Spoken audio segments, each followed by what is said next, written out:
Le monde connaît de grandes mutations entre alliances politiques et blocs économiques qui se forgent.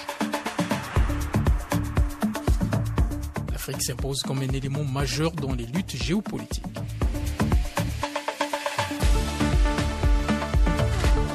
Le monde vu d'Afrique. Le monde vu d'Afrique.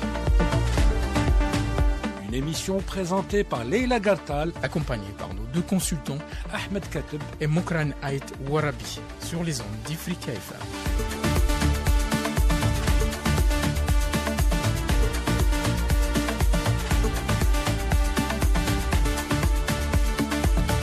Ifrica FM, bonjour, bienvenue au Monde Vu d'Afrique, une émission hebdomadaire que vous allez retrouver chaque samedi à partir de 10h. Depuis la tribune de l'ONU, qui est devenue un théâtre de règlement de comptes pour le Mali, celui-ci a choisi donc de s'attaquer frontalement à l'Algérie, l'accusant ouvertement de soutenir le terrorisme dans le Sahel. L'Algérie répond et recadre les responsables maliens, les remettant à leur place, ou la place qui leur convient, c'est-à-dire celle de junte au pouvoir. Retour sur les relents d'une histoire concoctée à la malienne.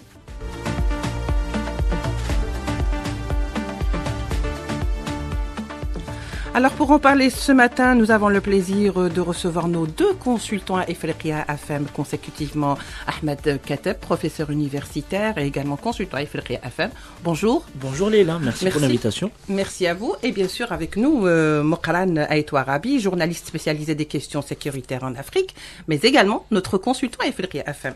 Bonjour Mokran. Bonjour à vous, bonjour aux auditeurs d'Ifrica FM et bonjour l'Afrique. Alors le décor est planté, nul besoin d'en faire plus. Et je commence avec vous un petit peu, Mokran. Que se passe-t-il finalement à cette tribune de l'ONU qui apparemment le Mali a choisi d'en faire, si vous voulez, un théâtre pour régler ses comptes? Aurait-il fallu vraiment attendre cette occasion pour s'attaquer frontalement à l'Algérie? N'y a-t-il pas d'autres endroits plus appropriés? Au fait, pour s'attaquer, je pense que le choix est délibéré. Choisir l'ONU, c'est s'adresser à la fois à l'opinion malienne, à l'Algérie, mais au monde. C'est une manière de dire que voilà, nous sommes victimes d'un pays voisin qui s'appelle l'Algérie. C'est une bizarrerie. Quand on jette un coup d'œil sur l'histoire des relations entre les deux pays, on peut constater tout le contraire, que l'Algérie est la grande sœur du Mali, a toujours été aux côtés du Mali depuis son indépendance. Et le choix de la gente de s'attaquer, de quelle manière et quelle accusation, c'est parler de soutenir le terrorisme, alors que tout le monde sait que l'Algérie a été pionnière dans la lutte antiterroriste. Quand l'Algérie a commencé à lutter contre le terrorisme, certains pays ne connaissaient pas encore ce concept, n'arrivaient pas à l'admettre. Il a fallu le 11 septembre 2001 pour que le monde entier se réveille et comprenne l'existence de ce fléau. Aujourd'hui, on voit le Mali, la junte malienne justement, accuser l'Algérie de soutenir le terrorisme à la tribune de l'ONU, alors que quelques mois avant, l'Algérie a convoqué une réunion sur justement le terrorisme au Sahel. C'était en janvier quand elle a présidé le Conseil de sécurité de l'ONU, justement pour mobiliser la communauté internationale afin d'aider les pays du Sahel, et notamment le Mali, le Niger et le Burkina Faso, qui font face à une réelle menace terroriste. Et cette initiative n'est pas la première. L'Algérie, depuis le début de ce fléau dans cette zone, au début des années 2010-2011, n'a pas lésiné sur les moyens pour porter aide et assistance aux Maliens. Donc, nous assistons à une nouvelle provocation. Ça n'a pas commencé aujourd'hui. C'est pas la première fois que Abdoulaye Maïga, qui est le porte-voix de la junte malienne à l'ONU, attaque d'une manière grossière l'Algérie. Et les objectifs sont clairs aujourd'hui, parce que il faut regarder dans quelle situation se trouve aujourd'hui le Mali 4 années après le coup d'État de 2021, donc, sur tous les plans. D'abord, en parlant de terrorisme sur le plan sécuritaire, est-ce que le Mali aujourd'hui se porte mieux qu'avant? Non. Et sur d'autres plans aussi, on aura l'occasion peut-être d'aborder, mais une chose est sûre que la junte malienne aujourd'hui, encore une fois, le choix de la tribune de l'ONU est un choix qui justement vise à créer un ennemi extérieur qui n'existe pas pour cacher les échecs intérieurs. Voilà. Très bien. Alors, vous terminez sur la note sur laquelle, justement, on va débattre aujourd'hui, Ahmed Kateb. Est-ce que finalement, 4 ans après, le bilan n'est pas très reluisant de la junte au pouvoir? Il y a eu l'affaire des drones. Et puis maintenant, on a affaire à des diplomates d'une junte qui, donc, disons, dans leur discours, utilisent des éléments de langage qui sont très, très loin de la diplomatie, mais s'étonnent lorsque l'Algérie répond de la même manière. Et encore. Oui, enfin, il ne faut pas s'étonner parce que ce n'est pas la première fois d'abord. C'est ce que disait le représentant de l'Algérie à la commission. Qu'Abdoulaye Maïga et cette estocade malheureuse contre l'Algérie. Donc on se souvient l'année passée, il avait utilisé des termes très peu diplomatiques en direction du représentant de l'Algérie, du ministre algérien des Affaires étrangères, chose qu'il a répétée il y a quelques jours à la tribune même des Nations Unies. Donc Abdoulaye Maïga, je pense que il est victime d'un complexe, parce qu'il a été formé à Alger, il est diplômé de l'École nationale d'administration d'Alger. Ironie du sort. Hein. Oui. Donc il nourrit un complexe anti-algérien manifeste, et ce complexe ressort très bien de son discours. Donc il y a une pathologie quelque part.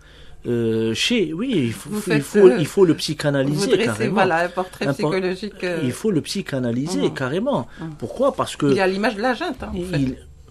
J'allais y venir. Donc c'est une sorte de complexe, mais qui se veut à la fois une revanche et une quête. Une revanche parce que ils sont mal dans leur peau. Et Abdoulaye Maïga et la clique de Goïta, les putschistes. Donc ils sont mal dans leur peau, ils distillent un discours panafricaniste très bas de gamme. Il n'y a pas de réflexion profonde, comme on l'a vu avec feu Thomas Sankara. Donc on est très loin. On est très loin des porte-voix de l'Afrique à l'international. À peine leur discours est consommé à Bamako et ses environs, parce qu'ils ne portent pas, même au-delà du périmètre de la capitale malienne, hélas pour eux. Donc ça, c'est une revanche, une quête, parce que pour eux, l'Algérie reste quand même dans leur imaginaire, dans leur pensée refoulée, reste la Mecque des révolutionnaires. Et comment attaquer cette Mecque des révolutionnaires? Ça les dérange. Donc il faut créer un contre-mythe, un effet miroir pour pouvoir s'attaquer à l'Algérie et se présenter eux comme étant les nouveaux révolutionnaires panafricanistes dans la région. L'AES. Bon, maintenant, on verra après par rapport à l'AES. On est dans un processus de chosification. L'AES, c'est vrai, c'est un groupe de pays. C'est vrai, c'est une organisation régionale. Ok, mais au-delà des discours et au-delà de quelques effets d'annonce, quel est l'apport de l'AES par rapport à l'indépendance réelle des pays de la région sur le plan sécuritaire et sur le plan économique? Et politique aussi. On peut mesurer le courage de ces gens-là, comme dirait l'autre, à l'aune du dépassement du franc CFA. Sortir de la zone franc CFA pourra nous donner l'indice, la véritable jauge par rapport à leur réelle volonté de s'émanciper de l'ancienne métropole coloniale. Parce qu'au-delà des discours, sur le terrain, il n'y a rien. Absolument. Finalement, c'est un petit peu... bon, alors on va revenir doucement, hein, parce que pour certains, le discours des uns et des autres, il y a eu le discours de Maïga, et puis il y a eu celui du représentant donc, du Mali au sein de la Commission des droits de l'homme, donc à laquelle l'Algérie, bien sûr, par son représentant, a répondu. Nous avons également le fait que M. Maïga parle de propos grossier et condescendant. Pardon, Oui. merci beaucoup, merci de m'aider. Oui. Et donc, du coup, la réponse de l'Algérie ne s'est pas fait attendre, celle de Attaf, qui donc parle de bavardage de caniveau, cela va de soi. L'on s'étonne, Moqran, que l'Algérie réponde avec autant de véhémence, parce que de toute façon, c'est une attaque verbale, mais ça reste quand même une attaque. Mais le pire, c'est que on accuse l'Algérie de soutenir le terrorisme, elle qui, comme vous le disiez, a lutté pendant des années contre le terrorisme, connaissant on ne peut mieux les affres du terrorisme, parce que on a quand même vécu une décennie noire qui a été assez disante et traumatisante. Mais quand même, dans tout ça, est-ce qu'on ressent l'influence de facteurs exogènes, comme aime à le dire notre ami qui n'est pas là aujourd'hui. Mais c'est clair, quand on jette un coup d'œil sur la déclaration de dénonciation de l'accord issu du processus d'Alger, parce que c'est ça le concept initial. Voilà, donc en fait, ce qu'on appelle l'accord d'Alger, qui a été signé à Bamako, qui a été dénoncé en janvier 2024. 2015. Il a été dénoncé, il a été signé en 2015, dénoncé par le Mali en janvier 2024. Dans la lettre de dénonciation, ils se sont pas contentés de rester dans l'accord. En fait, l'accord, c'est entre les groupes politico-militaires du nord du Mali. C'est un vieux problème qui date des frontières. De l'indépendance du pays, carrément. Voilà, de l'indépendance du pays. Donc, c'est pas nouveau. Et le gouvernement malien. Mais ils se sont pas contentés de ça. Ils se sont attaqués déjà dans cette dénonciation à l'Algérie. Oui. Et de quelle manière? Ils ont parler de soutenir le terrorisme international, encore une bizarrerie, on aura amplement l'occasion sans fondement. de prouver tout le contraire, les faits sont là. Et ils ont aussi évoqué un mouvement indépendantiste algérien, à savoir le MAC, sachant que ce mouvement a été déjà utilisé par un autre pays qui s'appelle le Maroc, au sein de l'enceinte des Nations Unies, pour dire qu'il y a un peuple en Algérie qui est opprimé, ainsi de suite. Donc, on voit qu'on reprend les mêmes éléments de langage d'un autre pays qui s'appelle le Maroc. Le Maroc aussi accuse l'Algérie de soutenir le terrorisme international. C'est quoi pour le Maroc les terroristes que l'Algérie soutient? C'est le Front Polisario qui Encore une fois, ils ont évoqué le Front Polisario. Donc pour eux, le Front Polisario est un groupe terroriste, alors que le Front Polisario, il est reconnu par la justice internationale, légitime, la justice européenne, comme le seul représentant légitime du peuple sahraoui. Le SG de l'ONU est venu dans les camps de réfugiés à Tindouf, qui sont sous l'autorité de l'ONU, ainsi de suite. Donc, on voit qu'il y a une jonction entre la junte malienne et le Maroc qui utilise justement cette junte pour créer des problèmes à la frontière sud de l'Algérie. Et le but et l'objectif principal, c'est en quelque sorte de freiner un peu l'élan du développement économique que l'Algérie a pris ces dernières années, et avec son retour en force sur le continent africain, avec des projets concrets en faveur de l'intégration africaine. Et tout ça, donc, si on crée un problème avec le Mali, l'Algérie aurait à mobiliser plus de ressources pour sécuriser ses frontières, qui sont très longues avec cette région. Donc, ça va mobiliser beaucoup de ressources financières et ça va impacter tout cet élan qui est entrepris depuis quelques années pour justement que l'Algérie retrouve sa place, la place qu'elle mérite sur le continent africain. Donc effectivement, il y a des facteurs exogènes donc à ce conflit, en plus des facteurs endogènes qui sont aussi réels, parce qu'il y a des difficultés réelles de la junte de faire avancer toutes les promesses qu'elle a tenues au lendemain du coup d'État de 2021. Oui. Alors, on devrait s'étonner finalement, Ahmed Kateb, qu'on en arrive à ce genre de langage diplomatique. Est-ce qu'on devrait être surpris parce qu'on aurait peut-être pu communiquer son message sans pour autant recourir à ces éléments de langage, je dirais, très, très grossiers, tout simplement, pour reprendre. Donc finalement, est-ce que réellement on devrait accepter ce genre de comportement de la part d'un pays qui vient régler ses comptes à la tribune de l'ONU alors qu'il y a quand même un canal pour cela, et qui en plus, finalement, fait une succession d'accusations vis-à-vis de l'Algérie, et l'Algérie qui répond, mais qui répond pas seulement au Mali, elle répond également à l'AES, parce que on sent qu'il y a derrière tout ça tout un arsenal. C'est pas le Mali qui a décidé du jour au lendemain comme ça d'agir seul. Mais c'est le Mali qui entraîne les autres. Voilà. Mais c'est surtout ça. Oui. Il faut peut-être aller prudemment. Préciser une chose. Lorsqu'on parle du Mali, maintenant, oui. On ne parle pas du peuple malien. Tout à fait, il faut faire la distinction. Frère, oui. Ami avec qui l'Algérie partage. Le ministre l'a précisé. Tout à fait. Les peuples algériens et maliens sont des peuples frères, unis par le sang, par des liens matrimoniaux. Si ça se trouve, ils sont même eux otages de cette junte. Hein. Par la culture, etc. Lorsqu'on parle aujourd'hui du Mali, on parle de la junte de Bamako. Oui. Donc, pour que le débat soit très clair. Maintenant, pour revenir à la question, le problème, il ne faut pas s'étonner parce que pour la clique de Goïta, c'est une fuite en avant.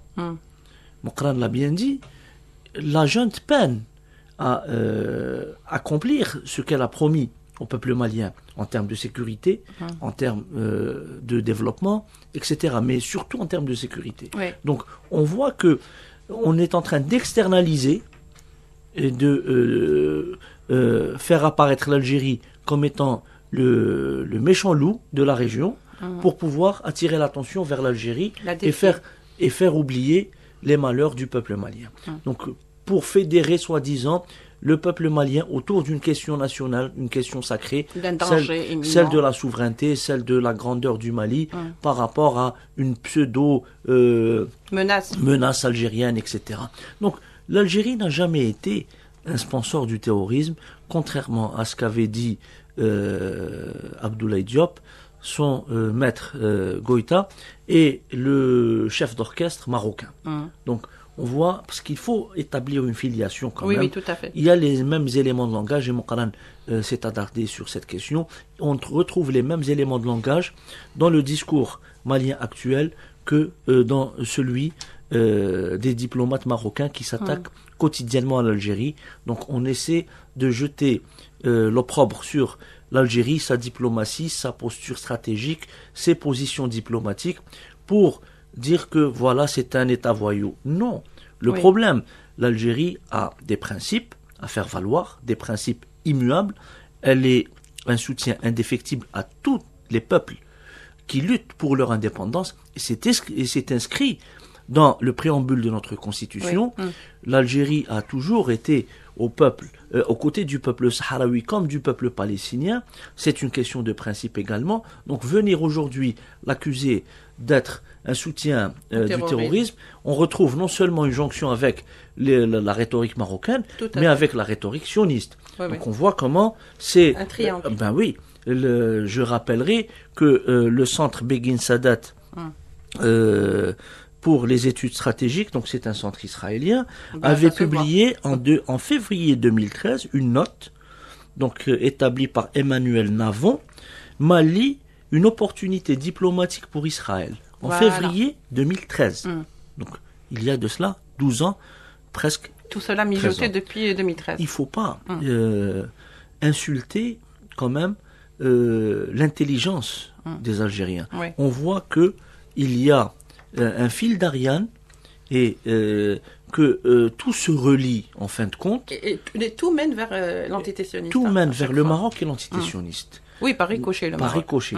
Donc, et on peut comprendre pourquoi le Maroc essaie de vendre sa pseudo-initiative de couloir vers l'Atlantique à travers le port de Dakhla occupé, donc pour soi-disant désenclaver les pays de l'AES flanqués du Tchad. Oui, voilà. Donc on peut en parler également. Oui. Pourquoi ? Parce que le 25 septembre à l'ONU, le ministre marocain des Affaires étrangères s'est réuni avec ses homologues du Mali, du Niger, du Burkina et du Tchad pour vendre, encore une fois, une chimère. Oui.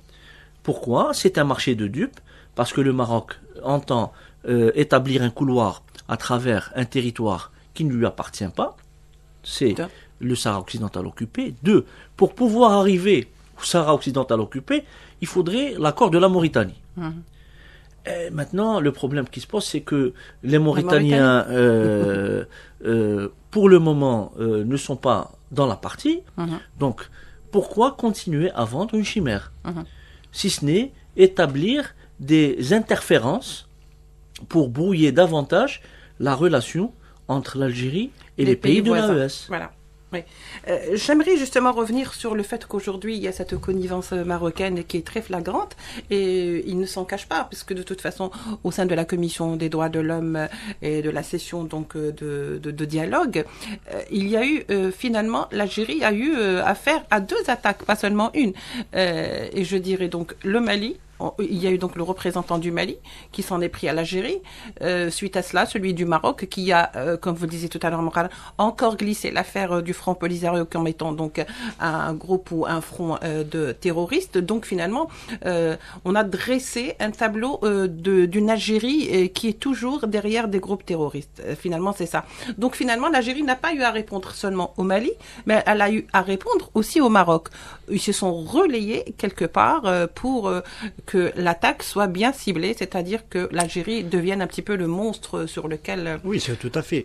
Ahmed a bien fait de préciser, l'Algérie a toujours, dans ses réponses à ces attaques, des réponses fermes mais mesurées, fait la distinction entre les peuples et les gouvernants.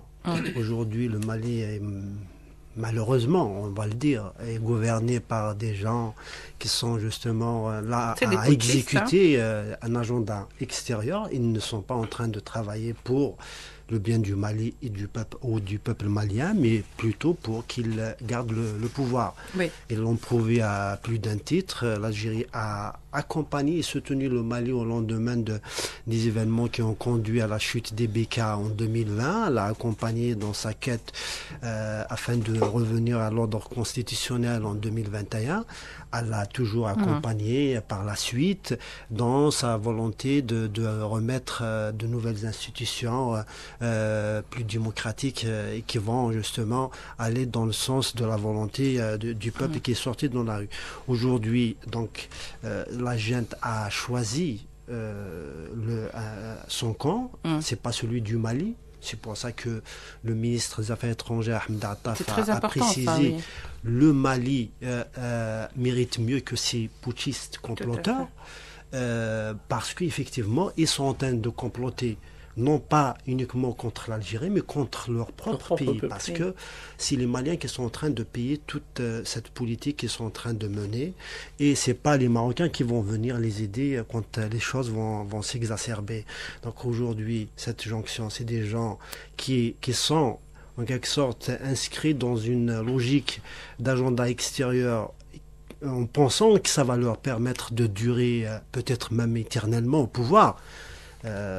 Et c'est pour ça qu'on constate qu'il y a en quelque sorte une forte coordination entre la junte malienne et le Maroc au sein des instances onusiennes pour justement attaquer l'Algérie, ce que fait le Maroc depuis 1975 sans réussir, parce que c'est, encore une fois, c'est des mensonges.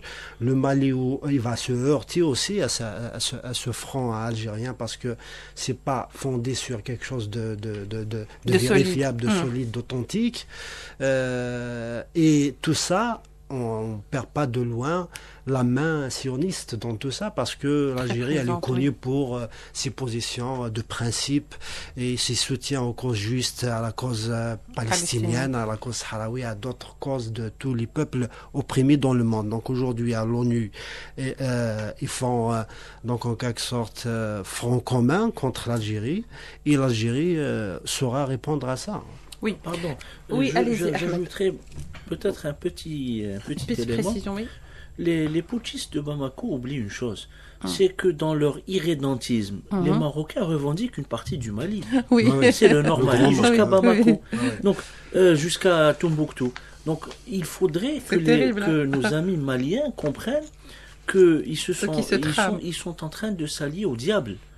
C'est figuré comme image, bien sûr, mais pour comprendre que ils peuvent à tout moment subir cet expansionnisme marocain, parce que les Mauritaniens le connaissent bien, Les Algériens le Ils en ont connaissent fait bien. les frais. Hein. Ils en ont fait les frais.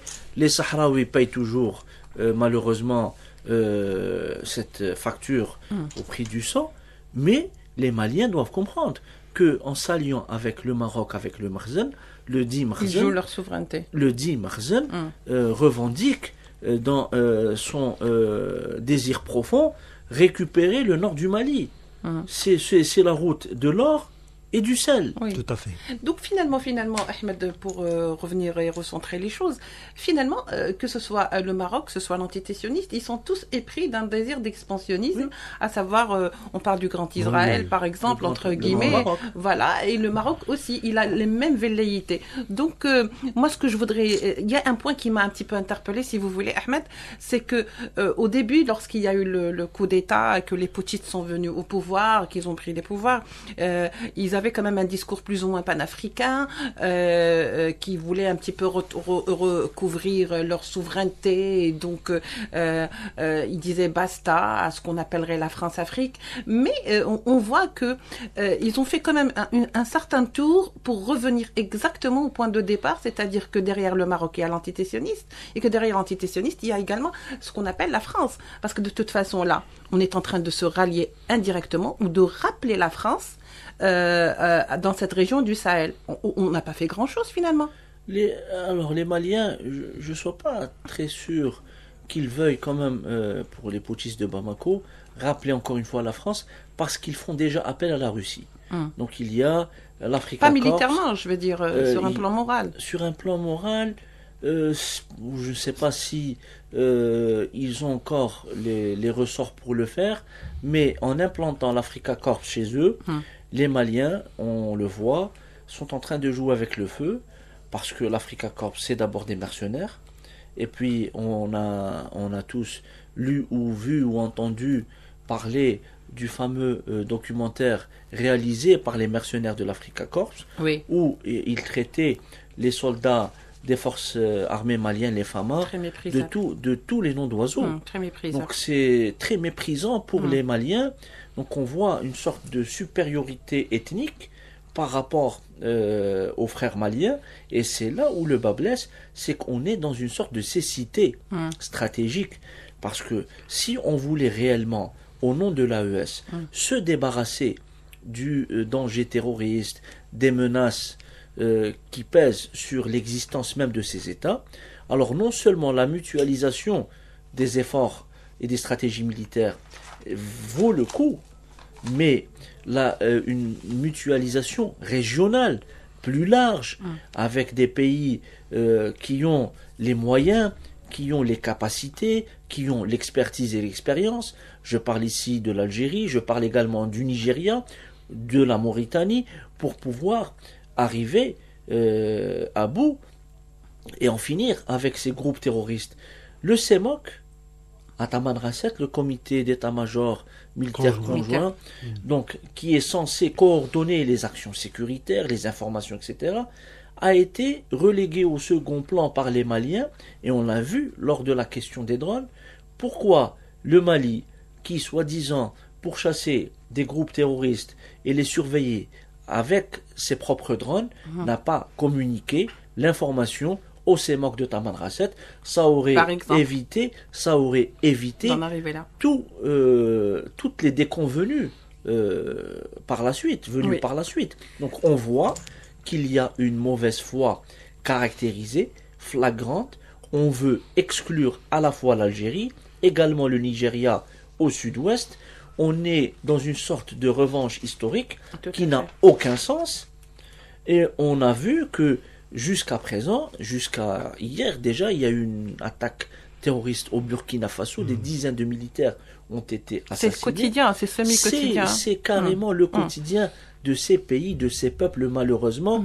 Mais les dirigeants, notamment les putschistes de Bamako, dans leur fuite en avant, ne parlent pas de problèmes réels, restent dans un bavardage, comme l'a si bien dit le chef de la diplomatie algérienne, dans un bavardage de caniveau. Donc on est dans une sorte de cécité et de fuite en avant volontaire pour pouvoir occuper le peuple et le détourner des problèmes réels tels que la liberté politique tels que la liberté de la presse, mais surtout en finir avec les pénuries. Aujourd'hui, à Bamako, toutes les stations d'essence sont fermées. Il y a une pénurie extraordinaire de carburant, des queues de Maliens avec leurs jerrycans qui attendent des heures pour avoir quelques litres uniquement de gasoil. C'est effarant pour un pays comme le Mali. On voit une régression quotidienne du niveau de vie, alors que la junte au pouvoir continue de pérorer et de crier victoire, une victoire à la Pyrrhus. Oui, alors c'est bien de le préciser parce que peut-être certains ne savent pas que finalement l'Algérie était d'un grand apport sur ce côté-là, par exemple du côté économique et social, et ça a aidé beaucoup de populations à vivre paisiblement et donc moins de problèmes pour un gouvernement qui déjà a du mal à s'en sortir lui-même. On peut revenir un petit peu à cette affaire de drone, Mouqalan, parce que finalement c'est elle qui a déclenché, si vous voulez, l'étincelle qui a déclenché toute cette affaire. Finalement, cette histoire de drone où on accuse l'Algérie d'avoir donc abattu ce drone dans un territoire qui n'est pas le sien, c'est-à-dire que le drone n'avait pas encore traversé l'espace aérien algérien, ce qui est faux, et donc avec la confirmation des autorités algériennes, on a même accusé l'Algérie, ou les autorités algériennes, on les a donc qualifiés de régime et de junte. Carrément de junte. Alors, franchement, l'arroseur arrosé, je comprends pas c'est quoi cette histoire. C'est-à-dire qu'ils ont un petit peu, en fait, ils ont pris un petit peu le dessus. Ils se sont dit, avant qu'on nous accuse d'être la junte, on va commencer à faire ce jeu-là. Donc c'est un jeu malsain, n'empêche que là, en s'en prenant à l'Algérie sur cette affaire de drone, est-ce qu'ils pensaient que l'Algérie allait obtempérer? C'est ça qui les dérange finalement, c'est que l'Algérie n'est pas obtempérée? Au fait, ce qui les dérange, c'est que l'Algérie refuse toute violation de ses frontières, de son territoire, et qu'elle refuse que des engins volants accède sur son territoire pour faire quelle opération, parce qu'on ne savait pas pour quelle raison ce drone. On va pas se poser des questions, je veux dire, lorsqu'on voit un engin qui... C'est d'abord, je pense, le ministère de la Défense nationale algérien a donné toutes les données en temps réel. Et il a été le premier à communiquer sur ça, avant même que les autorités maliennes ne le fasse. Donc il a donné des détails, il n'a pas identifié l'origine de cet engin, est-ce qu'il est malien ou autre. Il est essentiel qu'il a été détecté au milieu de la nuit, donc la visibilité sur le plan technique, si on consulte les spécialistes vont confirmer ça. Donc très suspicieux, quoi. C'est pas facile, en même temps c'est une question c'est très rapide, c'est de secondes, c'est des secondes. Oui. Donc il fallait prendre une décision, un engin d'attaque qui est là, qui cible hostile, donc en position hostile, automatiquement n'importe quel pays aurait agi de la même manière. Donc tout a été documenté. Et c'est un engin, c'est comme l'a souligné Ahmed, c'est à l'Algérie de se plaindre. Parce qu'il y a violation de son territoire, de son espace aérien. Et en même temps, il y a en quelque sorte, une entité le Mali a failli à ses engagements au sein du CEMOC, parce que avant cette affaire, le Mali faisait encore partie du CEMOC et s'est retiré juste après. Voilà. Donc il fallait qu'il communique toute opération au-delà du CEMOC déjà, dans le bon voisinage, les pratiques. Quand on mène une opération militaire à la frontière d'un autre pays, on informe. Sauf si l'objectif est de nuire à ce pays. Voilà, donc ça, je m'interroge. Pour quel objectif on a envoyé un drone sur... Et c'est pas la première fois. L'Algérie a dit que c'est au moins la troisième fois qu'un drone malien franchit la ligne frontalière. Donc c'est récurrent. On sait que ces drones sont utilisés pour massacrer des populations du Nord, c'est documenté. Il y a l'ONU qui a été saisie sur cette affaire. Pour eux, c'est des terroristes, mais pour l'ONU, c'est des populations civiles, y compris les signataires de l'accord d'Alger. Ils ne peuvent pas être du jour au lendemain, au gré de la volonté de la junte malienne, devenir des terroristes, alors qu'ils sont signataires reconnus mondialement, ils sont signataires de cet accord. Et aujourd'hui, ils se permettent donc de cibler, parce qu'on parle de Tinzaouaten, il y a un côté algérien, un côté malien, il n'y a pas réellement de frontières. On sait comment sont les frontières au niveau voilà, du donc sud, les populations sont mélangées, voilà. Les liens sont anciens. Effectivement, il y a des populations frontalières partout dans le monde, mouvantes. Il y a des civils maliens qui viennent sur le territoire algérien, il y a des Algériens qui partent au Mali. Et utiliser les drones, c'est pas la première fois. Il y a eu au moins 3 ou 4 opérations au nord du Mali de massacre de populations civiles. Il y a eu au centre. C'est l'Algérie qui pourrait se plaindre justement de ce genre d'attaque. Justement, parce que les populations, quand un drone, je veux dire, tire sur une population, ils ne distinguent pas entre l'Algérien et le Malien. C'est pas possible. Ils ne distinguent pas, et c'est ce qui a fait que le Mali a demandé en 2022 le départ de la MINUSMA. C'est en réalité parce qu'elle dérangeait, parce qu'elle documentait toutes les bavures de l'armée.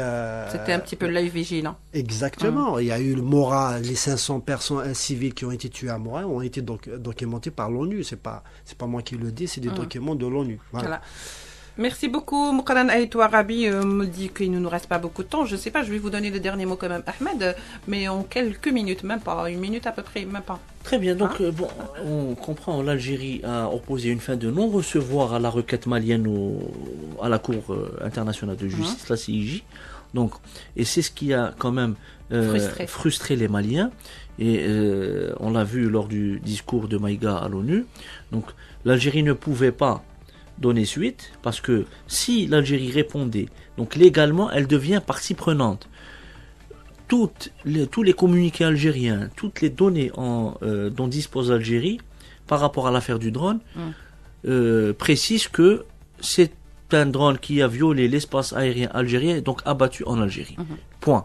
Voilà. Donc, contrairement aux allégations maliennes. Maintenant, on est dans une sorte de fantasme malien, etc., etc. Donc, entretenu, bien entretenu par le Mali. Une fin de non-recevoir. Voilà, c'est ce que devenues aujourd'hui donc ces autorités maliennes qui pourtant, il n'y a pas si longtemps, criaient donc à leur souveraineté. En tous les cas, messieurs, je vous remercie beaucoup. Je vous rappelle qu'est avec nous donc Mouqaran Aïtou Arabi, journaliste spécialisé des questions sécuritaires en Afrique, et notre consultant FLRIA FM, Ahmed Kateb, professeur universitaire et également notre consultant FLRIA FM. L'Afrique ou le monde vu d'Afrique donc se termine à l'instant. Bien sûr, nous vous donnons rendez-vous le samedi prochain pour de nouveaux thèmes et un nouveau sujet. Merci de nous avoir suivis. Restez sur FLRIA FM.